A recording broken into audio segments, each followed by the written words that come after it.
Assalamualaikum warahmatullahi wabarakatuh. Om Swastiastu, Namo Buddhaya, Salam Kebajikan. Perkenalkan, kita dari kelompok 1. Nama saya Hendra Prakoso Bayumurti. Saya Audrey Surta Maula. Saya Dimas Ranggandi Putra. Saya Samuel Osebua. Saya Abianan Royan. Dan saya Naura Makaila. Oke, di video kali ini kami akan melakukan observasi lapangan mengenai ketahanan pangan maritim di daerah pesisir pantai Kenjeran. Sebelumnya nama Bapak siapa, Pak? Mas Salim. Mas Salim. Bisa Bapak ceritakan sedikit tentang diri dan pengalaman sebagai nelayan? Oh, bisa aja. Gimana itu, Pak? Ya, jalannya itu sekitar jam 3, datangnya itu sekitar jam siang, jam 9 gitu, Pak. Terus pengalaman atau experience itu kayak gimana? Pengalaman Bapak sebagai nelayan? Ya, namanya nelayan ya, carinya jauh-jauh, Mas. Sampai di Gresik, sampai di Pasuruan sana, jauh. Terus sudah berapa lama Bapak bekerja sebagai nelayan? Hampir 20 tahun. Hampir 20 tahun. Mulai kecil dipelajari bapak saya. Biasanya melaut di wilayah mana, Pak, dan berapa lama? Ya, sekarang paling jauh itu Madura, Mas, Pulau Madura. Madura. Ya, sampai di Surabaya sini. Terus kalau misalkan kendala yang biasanya Bapak dapati di laut itu apa, Pak? Ya, kendalanya air. Air. Air kalau surut, ya otomatis ikannya kan nggak ada. Airnya banter itu banyak ikannya. Terus bagaimana sistem penjualan hasil tangkapan ikan? Kalau mulai dulu nggak ada pengelakan ikan, nggak ada di sini. Oh, berarti sistemnya tuh langsung dijual ke apa namanya? Ke broker atau ke Di Babean langsung. oh, langsung ke pengepulnya ya? Iya. Masalah di sini nggak ada TPI, nggak ada, Mas. Gitu. Biasanya tuh Bapak start mencari ikan dari jam berapa sampai jam berapa? Ya jam subuh dulu, Mas. Kalau subuh budal sampai jam 9 datang, Mas. Jam 9 datang. Ya, siang. Jam siang. Ya. Jenis ikan atau hasil laut apa yang sering Bapak tangkap? Ya ikan putihan, Mas. Ikan putihan itu ikan peti manyung, keting. Kadang dapat ikan sembilang. Ikan sembilang. Ya, seperti lilit loh, Mas. Terus apakah hasil tangkapan sekarang masih banyak dulu atau menurun? Ya kalau sekarang ya tambah menurun, tapi kan tiap hari itu per hari itu alhamdulillah ya dapat buat makan, buat rokok, sudah nyukupi lah. Gitu loh, ya. Apakah ada aturan atau batasan dari pemerintah dalam menangkap ikan? Kalau orang nelayan Kenjeran ini kan laut kecil, Mas, bebas kemana aja. Yang penting nggak menggunakan nggak gunakan jaring trol gitu loh, Mas. Oh iya. Jaring trol kan kalau aturan pemerintah kan dilarang, Mas. Kita tuh nggak jaring, mancing, Mas. Oh iya. Pancingnya banyak, 3.000 mata pancing. Terus bagaimana cara Bapak mengatasi saat musim pencekik atau musim susah tangkap ikan? Ya gejalanya kalau angin banter, ya angin banter otomatis kalau ada ombak besar kan nggak berani di laut, Mas. Oh, Takut. Terus gimana cara mengatasinya, Pak? Ya, Atau menyetok banyak? ya nggak nyetok, langsung dijual gitu. Oh. Ya otomatis kalau anginnya banter, gejalanya angin banter, cuaca nggak enak, ya otomatis kan ngurangi penghasilannya, Mas. Terus apakah Bapak merasa perubahan kondisi laut? Kayak misalnya kualitas air berbeda, jumlah ikan berbeda, atau cuaca berbeda untuk sekarang? Kalau lautnya ya mulai dulu itu ya tetap laut, tapi penghasilannya itu mengurangi, Mas. Oh iya. Gitu, Mas. Terus apakah di daerah sini ada kegiatan merusak laut seperti pengeboman ikan, limbah, atau reklamasi? Kalau di sini memang nggak ada. Kalau Pasuruan, Gresik itu banyak, Mas. Masalahnya apa? Mengerusak lingkungan. Iya. Mengerusak bibit-bibit yang kecil, yang besar itu rusak semua air. Gitu loh. Kasihan yang nelayan kecil. Iya, Pak. nggak oman apa-apa ya orang Jawa. Gitu Mas. Terus apa yang Bapak lakukan untuk menjaga kelestarian laut? Ya kalau di laut itu memang enak, nyaman di lautan Kenjeran sini Mas. Sebetulnya cari ikan itu gampang, mudah. Nggak enak itu lautnya itu, ombaknya itu Mas, terlalu besar. Kalau terlalu besar cuaca yang tidak memadai orang nelayan otomatis nggak ada yang di laut Mas. Oh iya. Di sini aja, khawatir bahaya, tenggelam. Terus, untuk mengatasi kayak misalkan limbah-limbahnya kayak dibuang kemana gitu, limbah laut, cara mengatasinya supaya. Kalau di sini tuh Mas, seperti busa itu Mas, itu air limbah Mas. Air limbah itu kan merusak lingkungan masyarakat Kejauhan Mas. Biasanya dulu kan nggak ada pintu air ya. Sekarang tambah merusak bibit yang kecil, yang besar itu mati semua. Masalahnya di pintu air itu diolah Mas. Dibukukan sama lumpur sama apa, limbah-limbah. Terus menurut Bapak, apakah masyarakat pesisir sudah cukup mandiri dalam memenuhi kebutuhan pangan di laut? Ya, cukup besar. Cukup besar. Ya, enak sekali. Masalahnya di laut itu biayanya itu besar. Tapi nanti apa? Ya memadai, tapi biayanya itu memang besar, pakai duit Mas. Sekarang kalau nggak ada perahu, ingin nelayan, nggak ada duit otomatis nggak bisa beli pancing, nggak bisa beli perahu ya. Gitu loh Mas. Terus apa yang dibutuhkan agar nelayan bisa lebih sejahtera dan hasil laut bisa lebih berkelanjutan? Ya maunya nelayan kecil itu ya maunya bantuan dari pemerintah. Kalau nggak ada bantuan pemerintah, modalnya nggak ada gitu ya. Masalahnya modalnya perahu, alat-alat pancing, duit nggak ada ya. Oke Pak, mungkin itu saja pertanyaan dari saya. Terima kasih atas waktunya. Oke, Ibu bisa perkenalan diri dulu dengan siapa? Dengan Bu Maya. Maya. Ya. Ini sebagai ikan asap. Yang masak, bagian masak. Ya. Oke. Bagian produksi. Udah. Jadi sejak kapan Ibu mulai jualan ikan asap dan gimana perkembangan usaha dari waktu ke waktu? 15 tahunan ada, Mas.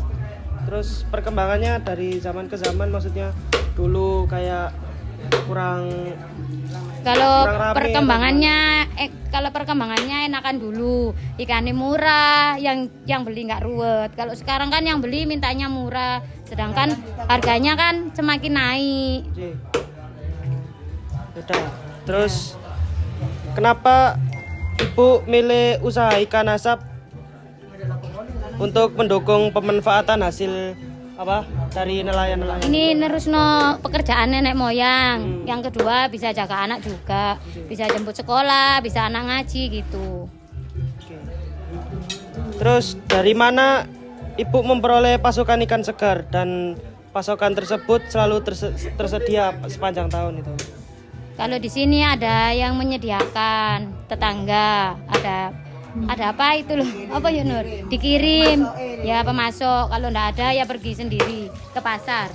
Itu dari nelayan-nelayan sini, Bu? Kalau nelayan sini kan kecil-kecil, kalau ikan besar dari pasar. Oh, jadi. Biasanya berapa banyak ikan yang biasanya diasap setiap harinya, Bu? Sama jumlah tersebut itu mencukupi kebutuhan konsumen di sekitar sini, enggak, Bu? Tergantung pesanan. Kalau pesanannya banyak 1 kintal lebih. Kalau sepi ya itu 80 kilo 1 kintal itu, Mas. Jadi. Sini usahanya ini dikelola sendiri atau keluarga atau gimana perannya menjaga keberlangsungan usahanya, Bu? Ada yang keluarga, ada yang sama tetangga-tetangga. Tidak semuanya keluarga. Jadi. Terus apakah pengasapan ikan ini menurut Ibu membantu memperpanjang masa simpan ikan dan mengurangi resiko pembusukan hasil tangkap, Bu? Ya alhamdulillah. Apa Yunur? Membantu. Oke. Terus bagaimana Ibu memastikan kualitas dan keamanan pangan dari ikan asap yang dijual pada masyarakat? Kualitasnya kalau belum dipanggang ya itu mas, taruh freezer biar bagus terus. Taruh di freezer berarti. Iya, kotorannya dibuang dulu biar tambah awet. JJ. Terus menurut Ibu seberapa besar peran usaha ikan asap dalam menyediakan sumber protein yang terjangkau bagi masyarakat? Seberapa besar? Maksudnya seberapa pengaruh ini apa jualan ikan buat masyarakat sekitar? Iya. Berarti berpengaruh kepada ibunya juga sama masyarakat juga buat Iya. protein makan-makan juga ya Bu?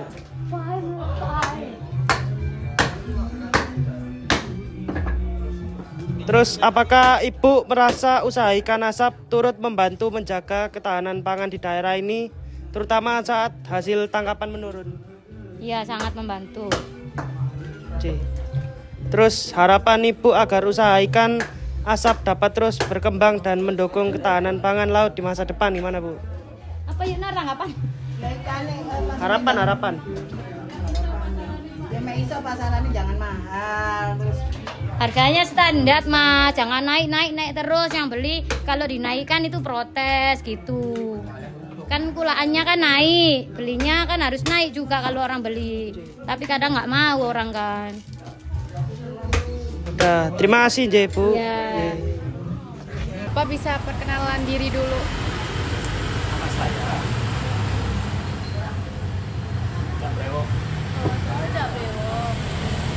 Terus pertanyaan pertamanya, Jenis ikan apa yang sering paling dijual di sini?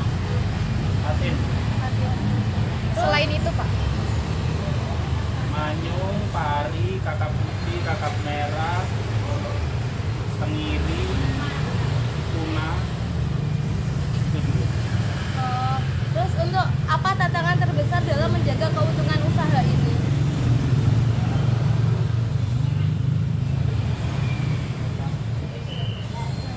Ya kompetitor aja. Terus dari mana biasanya Bapak dapat pemasok ikan? Nelayan atau? Ada dari lokal, ada dari luar kota. Oh, jadi nggak satu tempat doang ya? Ya. Baik Pak, terima kasih banyak ya sudah meluangkan waktu untuk kita. Bisa Bapak ceritakan sedikit tentang diri Bapak sebagai nelayan? Kalau saya sebagai nelayan mulai sejak kecil itu sudah nelayan mas. Karena kita tidak bisa bekerja selain nelayan. Masalahnya orang tua kita, mbak-mbak kita juga dari kelahiran dari pantai sini juga gitu loh mas.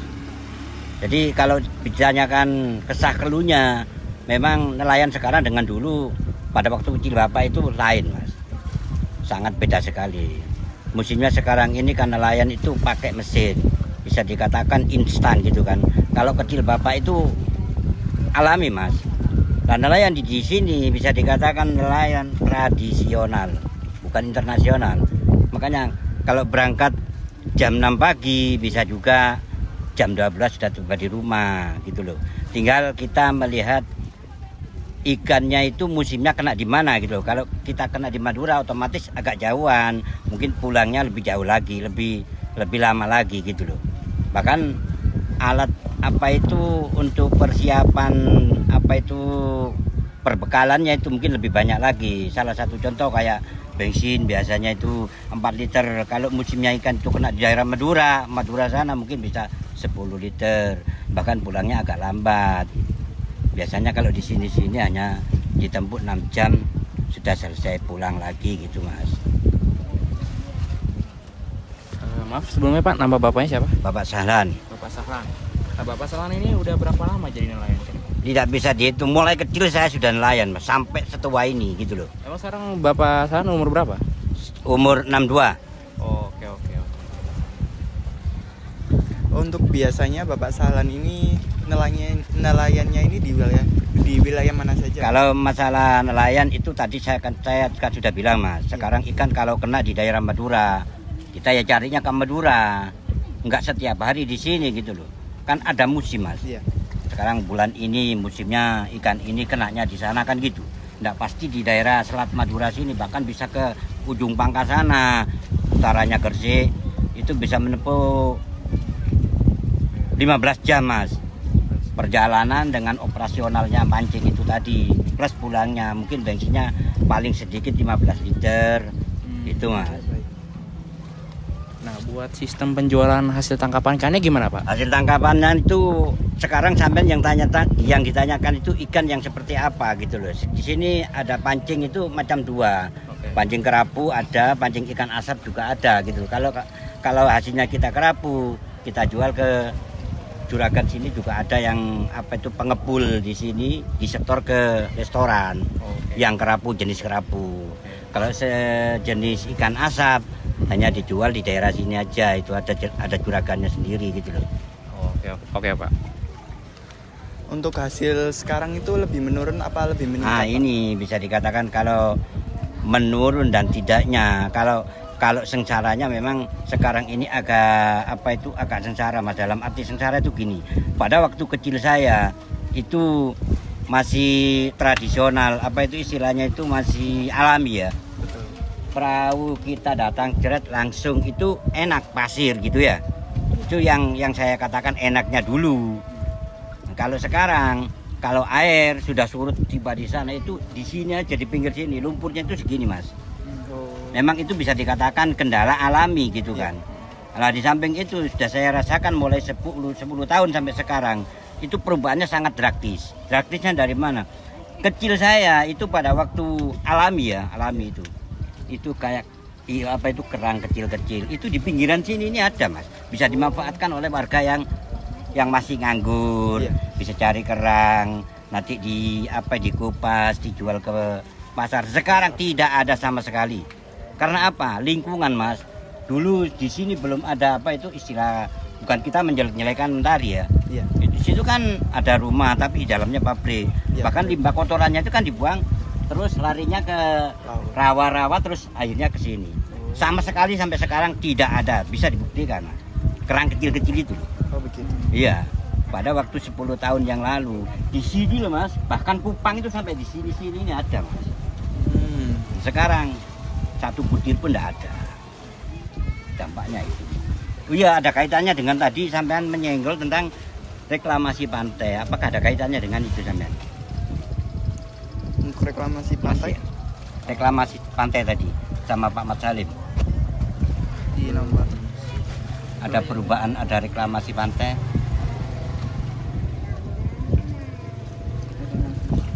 Tadi dulu yang ditanyakan oleh Pak Mat Salim. Apakah ada perubahan penghasilan nelayan atau reklamasi pantai yang terganggu kan gitu tadi kan? Aku nyimak loh mas sedikit-sedikit itu tadi. Oh ya, di nomor 12. Jadi kegiatan di daerah sini itu ada yang merusak laut gitu nggak sih mas? Kalau yang merusak laut, insya Allah dari kecil bapak sampai sekarang nggak ada mas, masih ada, tetap lagi. Ya. Memang kita sudah tahu, bahkan untuk pengerusakan laut atau bisa dikatakan rumpun-rumpun yang hancur itu kan dirusak oleh oleh nelayan yang tidak bertanggung jawab seperti dibom. Nah itu kan sudah tahu, itu mulai kecil saya sudah tahu. Tapi yang jelas yang kayak gitu di daerah sini aman dari pengerusakan laut, nggak ada sama sekali. Berarti aman ya Pak? Aman. Kalau aturan atau batasan dari pemerintah di sini apa Pak? Aturan atau batasan itu tidak ada, hanya kecemburuan sosial dari pihak nelayan satu dengan pihak nelayan yang lain. Kecemburuannya dari penghasilan mas, atau cara penangkapan ikannya itu tidak sama, itu ada. Tapi adapun aturan nggak ada mas. Ini wilayah saya, ini wilayah saya, enggak. Cuma kalau misalkan saya sendiri di sini mas ya, nanti ada nelayan lain andon ke sini, yang bisa dikatakan andon itu bukan asli warga sini ya, katakan orang Gresik ke sini. Terus hasilnya itu banyakkan yang dari Gresik, otomatis kita kan cemburu. Kecemburuan sosial itulah yang terjadi sehingga sampai ada pertengkaran, pom-poman. Pernah terjadi di sini gitu. Bukan di sini, cuma di daerah sana. Mungkin bisa dikatakan dari orang Madura dengan orang Pasuruan atau orang Probolinggo. Pernah ada itu. Oke Pak, oke. Untuk yang Bapak lakukan untuk menjaga pelestarian lingkungannya gimana Pak? Memang pada waktu itu dihimbau mas, kita ini sedikit banyak kan ada kegiatan kita rapat kecil-kecilan dari segi kelompok-kelompok itu kan ada ketuanya Mas. Dan ada pembinanya dari pemerintah itu menghimbau supaya dijaga. Barangkali ada warga yang tidak bertanggung jawab itu disuruh dilaporkan. Nah, sedangkan kita mau lapor itu kesulitan Mas. Dan yang namanya maling Mas itu dimal dieling-eling kata orang Jawa kan gitu. Lebih pandai situ sama sini gitu loh. Kita mau lapor, apa yang kita laporkan bukti tidak ada. Dia itu kalau ketemu jepret dia itu pura-pura jadi nelayan Mas. Sedangkan kita tidak punya alat yang canggih gitu loh. Istilahnya kalau ke tengah aja ya sampai sekarang ini mungkin ada 1-2 orang yang bawa HP. Kalau semuanya bawa HP kan bisa kita ngontek yang di darat gitu loh. Seharusnya sudah dihimbau kayak gitu Mas, tapi hasilnya sampai sekarang nihil. Gitu loh. Masalahnya apa? Yang mau ngerusak laut itu tadi, kalau ketemu satu persatu mungkin kita yang kalah Mas. Pasti. Masalahnya apa? Di situ tuh pasti bawanya itu bom, dinamit itu loh Mas. Pembuatan itu. Kita kan enggak berani, jangan kita enggak bawa apa-apa gitu. Mungkin ya tinggal kayak apa ya, caranya kayak apa ya. Memang dari pada waktu ya mohon maaf pada waktu tahun 96 itu kita pernah diadakan lomba trompen capir, sampai tahu atau enggak? Itu kita ini mewakili dari Kebaharian Surabaya yang dilibatkan di Kecamatan Kenjeran ya juga termasuk saya orangnya, tapi bukan sebagai pembicara, bukan sebagai pendamping kanan kiri gitu. Pada waktu itu nomor 1 Mas yang diadakan oleh 5 kabupaten, Trenggalek, kalau tidak salah Lamongan, Surabaya, Pasuruan, kalau nggak salah pada waktu itu. Kebetulan nomor 1 itu menghimbau Mas, dikasih materi supaya menjaga kelestarian laut itu gini-gini, itu sudah ada semua Mas. Untuk pertanyaan selanjutnya. Menurut Bapak, apa yang dibutuhkan nelayan biar bisa lebih sejahtera dan hasil laut lebih berkelanjutan? Mungkin dari pemerintah gitu Pak. Ada sarannya nggak Pak? Kalau saran ya memang agak susah gampang Mas ya. Masalahnya di sini ini kan kadang dikasih bantuan dari pemerintah itu tidak sesuai dengan kebutuhan kita yang nelayan di sini gitu loh. Sedangkan pemerintah kan gini Mas. Pemerintah ini mengasih bantuan. Maksudnya pemerintah dikasih bantuan ini supaya kita bantu ini asalnya sekarang 1, tahun depan bisa jadi 2 kan gitu nih. Sedangkan di sini kita pernah dapat bantuan Mas, memang kapal besar yang kalau menurut sini sangat nggak layak Mas gitu loh. Senilai kurang lebih 1 miliar plus sama alat tangkapnya gitu loh. Sedangkan kini nelayan tradisional ya kayak gini. Nah, kalau berangkat kita sendirian plus minimal orang 2, itu pun mungkin sama adik atau saudaranya gitu loh. Kalau yang dibantukan oleh pemerintah dulu itu pada waktu itu mungkin sejenis jaring pukat harimau itu ya beku di sini Mas, beku sehingga 1 bulan, 3 bulan, 4 bulan ditarik kembali dibawa ke Malang. Itu pernah terjadi kayak gitu. Mungkin yang berlaku mungkin yang apa yang kita butuhkan seperti di sini, entah itu jaring gillnet yang kecil itu mungkin manfaat bagi kita gitu loh Mas. Makasih ya Pak. Sama-sama, kembali kasih. Saya Mas Halim dari Kenjeran Jawan Lor Gang Siji. Perkenalkan, nama saya Bapak Sahlan. Kelahiran saya tahun 1963. Saat ini usia saya 63. Beralamatkan di Kenjeran ke Jawan Lor Gang 2. Terus kalau menurut RT-nya RT 02 RW 02. Perkenalan saya sampai di situ aja, cukup sekian dan terima kasih.